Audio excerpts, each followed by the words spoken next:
What's going on, guys? It's Elias. Welcome back to the channel. Thanks for tuning in. As we can see, the Type R is still in pieces. Still got to work on it. I myself am still recovering from the crash, but it doesn't mean we stop working. The Prelude has not been out for quite a while. I think it's time, so we got to get a bunch of stuff out of the way and get it out, turn it on, fix a couple of things, and get it on the road.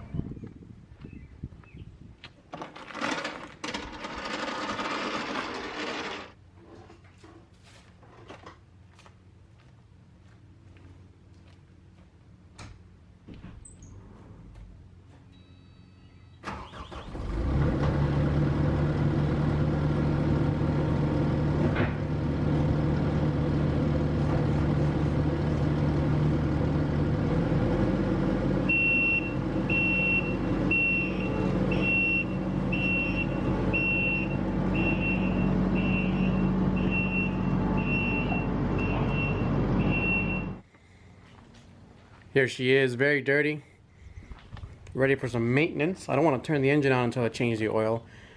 Kind of a little bit conservative on that. Make sure we got some fresh oil in there.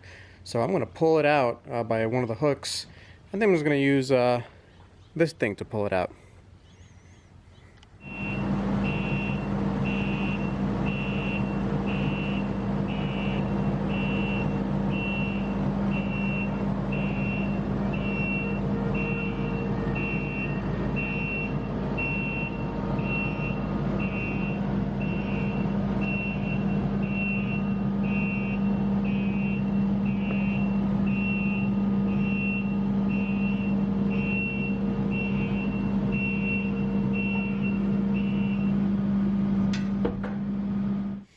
Alright guys, here we go. So I have to do a few things to this Prelude before we start racing it again.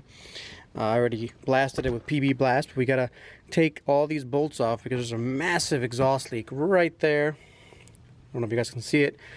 Probably not, but there's a big exhaust leak there causing it to lose power because the primary O2 sensor is not reading the exhaust gases properly.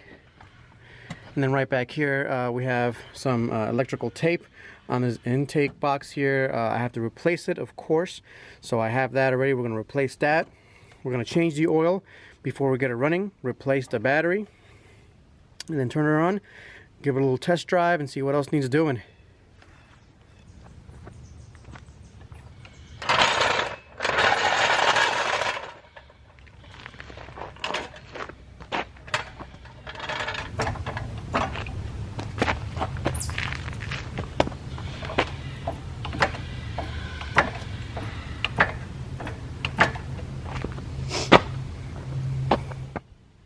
So we're going to start, of course, with changing the oil, getting the battery in, and doing some other maintenance items. We will, however, be installing this lip right here. This came off when I had that big accident with a big boulder. Blew up one of my wheels. That one, well, not that one, but the one that goes there. And tore off my lip. Luckily, it is salvageable. I'm going to go ahead and fix it up a little bit before I install it. And then we'll go ahead and install it. We're going to get this thing running and running nicely. I've also actually fixed my wheel and horn. I'll let you guys hear that in the next episode. But for now, we're going to go ahead and just change the oil. I have everything I need. 17 millimeter nut. It has a 17 millimeter nut at the oil pan, so I have a 17 millimeter bucket right there. Have some power tools. Have a torque wrench, and then I have my synthetic oil. I'm using Castrol. This is a Castrol Magnatech 5W30. It's fully synthetic, so it's a very good oil. And I change this probably once a year now, since I'm going to be just racing the car. I'm not going to be driving it around at all, so I probably put maybe, let's say, 100 to 200 miles per year. So I change it once a year, depending on how much racing I'm going to do with it this year. If I do a track day, I'll change it right after the track day, of course, but we'll see what we do. All right, let's go ahead and go do this oil change. So I wanted to ask you guys the question, actually, since I already have your attention. In the comments below, let me know whether you'd like to see more track days in the Prelude. If you like the hill climbs that I've done a hill climb race. If you haven't seen it, I'll put a link up above so you can check that out. But it's mainly a hill climb car. Hill climbs are fairly dangerous. That's why I have a roll cage in it. Not a roll cage, but a roll bar in it. I will convert it to a roll cage at some point.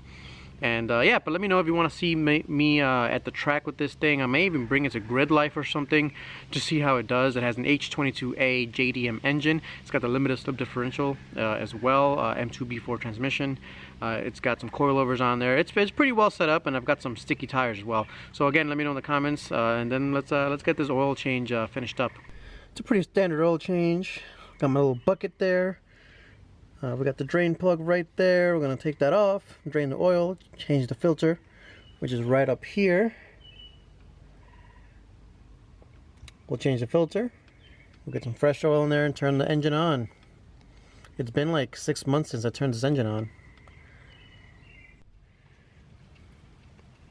So while it's draining, I'm going to go ahead and just clean up a little bit down there just to make sure there's no real leaks. There might be a tiny bit of leaks here and there, but as long as they're very, very small, I'm okay with it. So I'm going to go ahead and clean it off, and I'll be monitoring. It should be all right, and I'll go ahead and change the filter. All right, here we go. So we're going to go ahead and install the lip and all that stuff, but for now I'm actually going to take a little break, so stay tuned for the next video. We're going to go ahead and install that lip. We're going to fix the exhaust leak. We're going to install a new intake, and we'll get this car ready to go. Thanks for watching, guys. I'll catch you next time. Peace out. So to go ahead and finish up the oil change, we're going to lower the car. We're going to turn the engine on. We're going to make sure that it has enough oil. We're going to check the dipstick and do all that good stuff. I think we're ready to go to the next step.